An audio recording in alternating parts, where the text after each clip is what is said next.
Trauksme dabā. Vārpainā Korinte nomāc vietējos.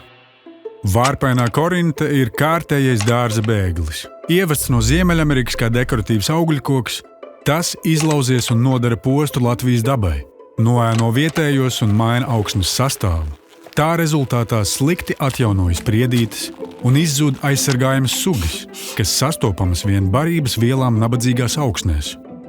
Tā iedvež bailes mežā gājējos, jo blīvā apauguma dēļ mežmalas kļūst necaurējamas un neumulīgas. Diemžēl vārpaino Korinti joprojām stāda ogu dēļ, bet tieši ar ogām mazie zīdītāji un putni izplata sēklas visā Latvijā. Pirms ķeries klāt, lai likvidētu, iepazīsti tuvāk.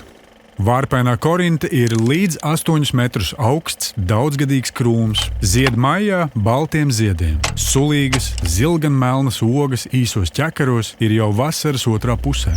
Vairojas gan ar sēklām, gan sakņu sistēmu un nav neiznīcināma. 5 labākie veidi, kā to izdarīt. Nozāģē. Nozāģē un likvidē celmus. Atkarībā no izmēra, izroc vai izfrezē.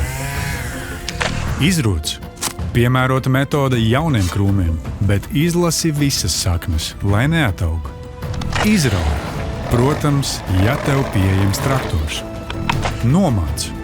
Nogriez augus, nosedz ar mulču un pārklāj ar melnu plēvi.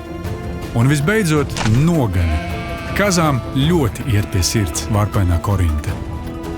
Atsaucies trauksmei dabā un glāb dabu. Vairāk invazīvs.lv